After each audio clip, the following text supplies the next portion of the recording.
Today on America's Test Kitchen, Chris reveals how to buy beef tenderloin at the right price. Then Julia shows Chris how to make the best roast beef tenderloin and French mashed potatoes. Next, science expert Guy Crosby teaches Chris about the science of starch. And finally, Adam reviews slicing knives in the equipment corner. That's all right here on America's Test Kitchen. Before we roast a great beef tenderloin, crusted on the outside and perfectly cooked on the inside, let's talk about where it comes from. It comes from a cow, for starters, and it comes from this part of the cow, muscles that are not used that much. Now, there are two big muscles, a shell muscle, like in a tenderloin steak. The big part is the shell muscle. The smaller part is the tenderloin, and it runs right through here. Not a lot of flavor, but extremely tender and also extremely expensive, so let's talk about that. If you go to the store, you have two choices. You could buy a whole tenderloin that's trimmed or a whole tenderloin that's not trimmed. If it's not trimmed, you're going to lose all this part. This actually attaches to the tenderloin here. Plus, there's a lot of silver skin and fat. You're going to lose 30%, 40% of the tenderloin by the time you're done. So we suggest you go out and buy a trimmed tenderloin. Now, isn't that expensive? Yes. If you live in New York, for example, on the Upper East Side and go to a very famous butcher shop there in the 70s, it will cost you $52 per pound.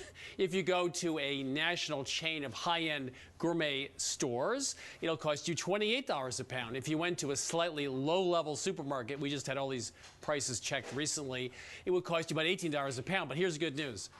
Under $10 a pound, as low as $7 a pound for trimmed tenderloin at the big clubs, Sam's, Costco's, and BJ's. So you can actually buy this fairly cheap. Now, we're going to do Chateaubriand, which is a center cut part. This part of the tenderloin. It's nice and even, it will cook evenly, and it's totally trimmed. So let's bring in Julia, and she'll get going on how to roast the world's best beef tenderloin.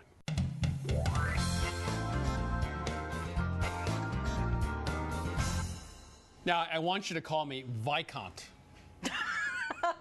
As you wish. That's because that's where Chateaubriand name comes from. Okay, Viscount. Viscount Chateaubriand, who actually worked for Napoleon. Huh. And the cut was actually from the sirloin, and then he decided, no, he'd upgrade it to the tenderloin, to the center cut tenderloin, and his last name then became the name of the cut, Chateaubriand. Sure, Viscount. Viscount Kimball. Okay. So yeah, this gorgeous little roast, the center of the tenderloin, doesn't need a lot of help. I mean, we tried. We tried marinades with soy and Worcestershire. Nah. Don't mess with it. It's gorgeous the way it is. Well, that's why you spent all this money, so you wouldn't have to mess with it, right? That's exactly right. All we're going to do is tie her up. That way she'll roast nice and evenly. And if you start in the middle and work your way out, it really just, makes the meat nice and even, because it does sometimes slope a little downwards on the out. Fine points, I tell you. This is a gorgeous piece of meat. Not a lot you have to do to it. But we should say the basic problem we're trying to solve is getting even cooking inside, but also getting some sort of searing or crust on the outside. That's right. That's the dilemma. All right, so then we're going to trim off these end pieces here. And then lastly, just a little bit of salt. And we're going to let the salt sit on the meat for about an hour. The salt will draw the juices out, and then the juices will get reabsorbed and be seasoned. So it just really enhances the beef flavor. And this is 2 teaspoons of kosher salt. Of course, if you're using table salt, you want to use just a teaspoon, because kosher salt grains, they're bigger, and they measure out differently. There we have our nice tied salted tenderloin. We're going to let her sit on the counter for about an hour with that salt. You'll see it'll look a little different. It'll look a little glistening after an hour, and then we'll cook her off. Okay, be back in 1 hour. Our first letter today is from Elizabeth from Bethesda, Maryland. She wants to know, can the way you cut an onion affect the flavor? We had never thought of that, so we did a test. We cut some onions pole to pole, and we cut other onions across the equator. And guess what? It actually did make a fairly big difference. Pole to pole is along the grain of the onions, and you don't rupture that many cell membranes. When you cut across the onion, you are rupturing cell membranes. That causes a lot of enzymatic activity. You get more odor, and you get also a lot more flavor. For milder onions, then, cut it pole to pole, lengthwise. Katie writes from Darien, Connecticut, and wants to know, does baking soda really work in the fridge to remove odors? And I thought so, because I have a box always in my refrigerator. But we did a test. We took 2 airtight containers. Each of them had some stinky cheese, some sour milk, and some off fish. We put baking soda in both, closed up the tops, and waited 48 hours. Then our expert sniffers decided that there was absolutely no difference between the box that had the baking soda and the box that didn't. And why is that true? Well, most of the time in a refrigerator, it's fairly large, and the number of odors that are actually to get to that baking soda and be quote-unquote cleansed would be very small. In addition to which, there are lots of chemical odors and lots of chemical reactions, and baking soda simply can't deal with them. So the answer is no, it doesn't work. Finally, a comment from a viewer. I personally like everyone on the show, but I like Jack more than anyone because he enjoys it when Chris picks the lowest rated item in the tasting. You know what they say, never trust a skinny chef. Well, it's not just Jack, it's everybody here at the Test Kitchen adores it when I pick the loser as the winner. Fortunately, it doesn't happen that often. All right, so this has been sitting for an hour, and you can see the salt really has dissolved, and it's gone back into the meat, so it's nice and well seasoned. Okay. Sometimes it could be a little glistening, a little wet, and you just want to pat it dry. You want to explain why? Because when it roasts, it'll roast up better, with a better crust. That's right. It's not wet. Yep. And we're going to season it with a little pepper. And the other thing that we found about tenderloin is it doesn't have a lot of fat in it, obviously. It's one of the leanest cuts of beef, and it doesn't have a lot of fat on the outside. So we put a little butter on the outside, and we're just going to have some softened butter here. You know this is going to be good. Oh, yeah. Doesn't it already looks good. Really, it just bastes the roast a little bit, adds a little protective fat layer. Only in America's Test Kitchen would you be slather butter, putting cold cream on a tenderloin. Oh, but it tastes so good. So that was 2 tablespoons of unsalted butter. All right, so this guy is ready for the oven. Now, part of the trick of getting a nice crust on the roast is searing it, of course. And we tried searing it in the oven using high temperatures, low temperatures, searing it on the stove first, which is common. The trick we found is to roast it first, then sear it. Because what happens is the outside of the meat really dries up nice, and that dry meat sears like a dream. And also, you don't overcook any of the meat. You roast it perfectly, sear it. You don't get that gray band. It's just perfectly seared and then pink in the middle. But actually, you can see here in the video, we actually did this, and you can see where it's got a nice crust. We cut into it. There is that gray band where the meat probably gets up to 180 or 200 degrees.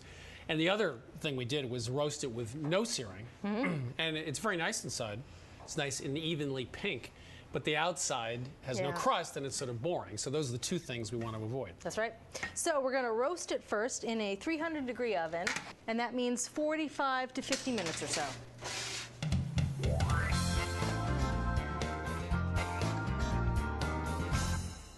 Well, what is aligot?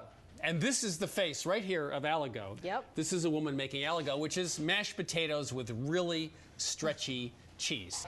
And it started out actually with bread, not potatoes, milk or butter and the cheese, and herdsmen who were up in the mountains make a lot of cheese, and they had nothing else to do with it, so they ate it with the bread and they made it stretchy like this. Now over time, the bread was replaced with potatoes, but it's a classic French dish. We never had this before until we started this, and we love it. Yeah. So it's a bit odd. It's awesome. But stay with us. Yep. That's a russet and a red potato, and this is a Euchre, or Yukon Gold. Of course, we tested different potato types. And so the russet was? A little tacky, a little sticky, decent flavor. Texture wasn't as smooth as we wanted. Okay, and the new potato? Yeah, it was a little heavy, a little dense. Okay. In the end, we liked the Yukon Gold. It was creamy, it was light. This recipe has 2 pounds of potatoes. We tried different methods, steaming first and so on. Didn't matter. Boil them right up, and that's what most recipes we found did. Growing up making mashed potatoes, we cut the potatoes into hunks, and you throw them in the pot with some water. Recently we found better to slice them, because when you slice them, they cook more evenly, so you get less overdone, sloughed off parts while you're waiting for that center to cook. So we're just gonna slice them 1/2 inch thick. And the other trick we learned is to give them a rinse, because we want it stretchy and smooth, and by rinsing off some of that starch, you get it nice and smooth. So can I ask you a question? So when you wash lentils, do you wash them 1 pea at a time too? You got a problem with my thoroughness? I don't know. Right, so that gets rid of some of that starch, so that the resulting puree will be nice and smooth. So into the pot, that's 2 pounds of Yukon Gold potatoes, tablespoon table salt. Cover this by 1 inch of water onto the stove. And as with most potatoes, we're going to get them going. We're going to put it over medium-high heat, bring it to a boil, and then turn it down. Okay. You don't want to cook potatoes too hard because they'll really get too beat up. And like I said, they'll cook unevenly. The outsides will start to slough off before the interiors are cooked. So bring it up to a boil, partially cover the pot. That'll help it get going a little faster. Again, once we turn the heat down, it takes about 12 to 17 minutes for those potatoes to become tender. Meanwhile, I'm going to have a little chat with Adam in the equipment corner where he's been testing slicing knives.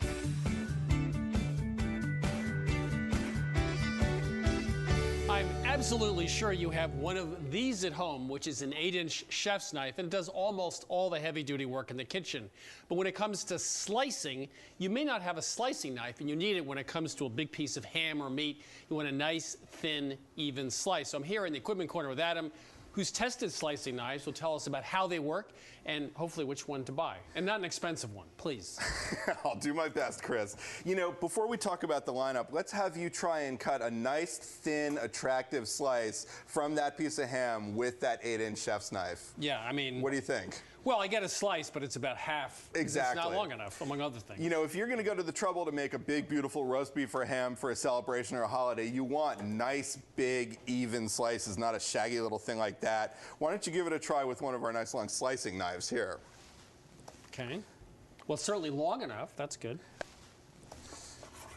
There you go. Much better, Chris. Yeah, very good. The right equipment. We had a lineup of 9 different slicing knives with a price range of $20 all the way up to $200. Wait. I got to see the $200 one. We have a beautiful Japanese slicing knife for $200. Is everybody in Japan make expensive knives now? Well, certainly there are expensive knives, but they're all gorgeous, Chris. That counts for something. For $200? We'd hope so. You know, the blades on these knives have a couple of different design variations. They can be different lengths. We like extra length at 10 to 12 inches. They can be different depths. You can have a different degree of flexibility. You can have, you see these hollowed out pieces along the length of the blade. That's called a Granton edge or a Kulenschliff edge, where you're taking some of the metal away from the blade. Originally, we thought that this actually reduced the surface tension between the knife blade and the food. In fact, what it does is make the blade edge a little bit thinner. Now, you can see in this clip that we want to show all of the testing that we did. We tested 180 pounds of ham, roast beef, roast turkey, brisket. We also sliced through very delicate smoked salmon. And we came up with a couple of design characteristics that made a big difference. One of them is weight. We wanted to have sufficient weight at about 6.5 ounces or so.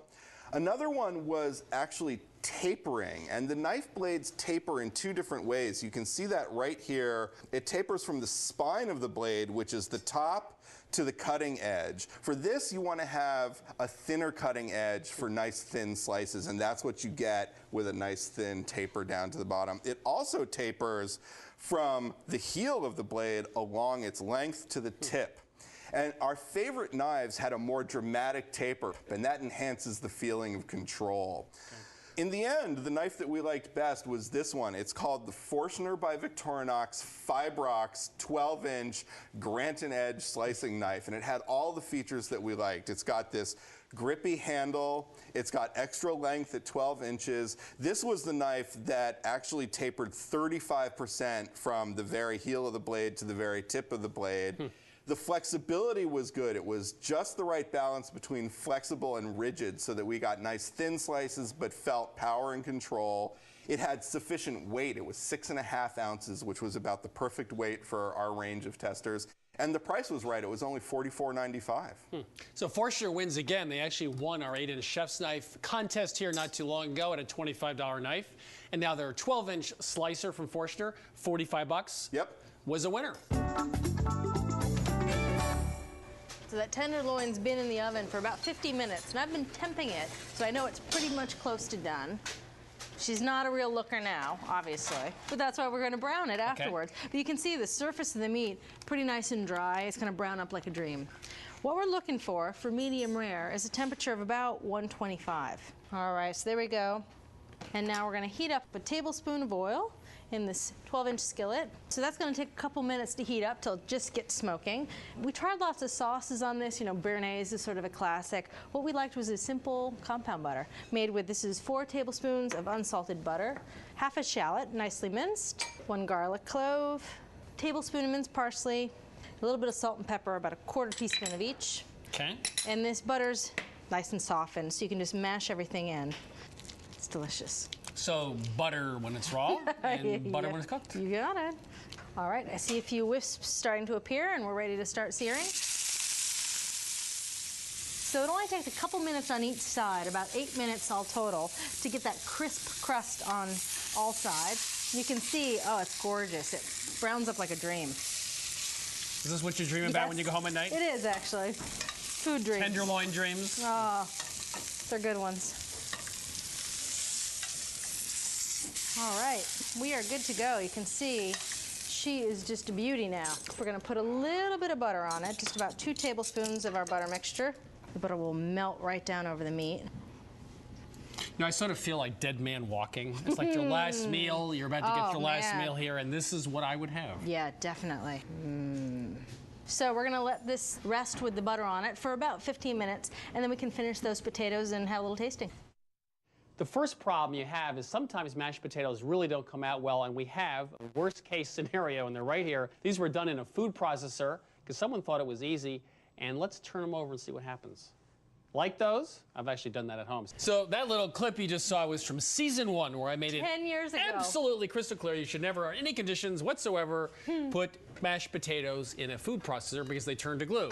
So Julia's now going to put mashed potatoes in a food processor. Yep. And the reason is Aligo. Yep. We want stretchy, so we're going for a very different texture. That's right. So don't stop us on the street and say, you were inconsistent. Yep. We're doing this for a very specific reason. That's Did right. you believe that? No. Okay. Nice hair, by the way. Thanks. Back years ago. I had more of it. So we cooked these until they're tender. You can test tenderness with a fork. Your fork should, you know, they shouldn't break apart on you really quickly, but you should be able to insert your fork pretty easily right through the center of the potato without a lot of resistance. And that's how you know your potato's done. So those are perfect. We're gonna go over here and drain them. And now, part of Aligo, you continue to cook the potatoes even after you mash them. So you just want to wipe out your pot because we're going to cook them, mash them right in this pot. Make sure you get the water off. Then we're going to, as you said, go right into the food processor. So, hot potatoes in the food processor. We're going to add a little garlic. Garlic, a pretty crucial flavoring for Aligo. And this is 2 cloves. You want to mince it before you throw it in the food processor. And we're going to add a little salt, of course. A little bit of butter. This is less than a stick of butter. It's only 6 tablespoons. Only Julia could say only a little bit of butter, 6 tablespoons, Less yes. than a stick. I'm just going to pulse this a couple times, break up the potatoes, get that butter melted. Now we're going to add some dairy, and again, these potatoes originally, the recipes we found, incredibly rich. We're just going to add milk. We tried fattier things, way too heavy for us. So this is a cup of milk. All right, so we're going to just let it rip for about 20 seconds till it's nice and smooth. Originally, these potatoes were incredibly rich. They had creme fraiche, they had butter, and they had the cheese. And the more we worked with it, it's just overwhelming. It was a little too much. All right, so there you have it, nice and smooth, you can see. You got a little bit of that stretch going on already, and that's just the starches. So now, the fun part, where you get to beat the potatoes. Right over medium heat in the saucepan, we're gonna add these nice, smooth, pureed potatoes. And we're gonna cook over, again, medium heat, and we're gonna start to add the cheese. The kind of cheese they used originally, a tome fraiche, you can't find in this country. What we wanted was something that tasted good, but also kind of stretchy. So what we're gonna use are 2 cheeses. One tastes good, it's the Gruyere, and this is a cup of shredded Gruyere. We're gonna stir it in, kind of slowly. You want it to melt. You don't want any big chunks of cheese in there. You want it to melt nice and easily. And then finally, for some stretch, a little shredded mozzarella. And of course, this is so not classic, but it's delicious. About 3 to 5 minutes is about all the cooking you need to do. The entire time, you kind of just need to be beating it like this, and that's what makes it stretchy. So it's getting there a little bit, you can see. It's a little stretchy. Not quite like that picture, but getting there. So again, it takes about, 3 to 5 minutes of just this kind of stirring. Okay, while Julia's doing aerobics, I will be going to the science desk with Guy, where we're going to chat a little bit about the science of starch.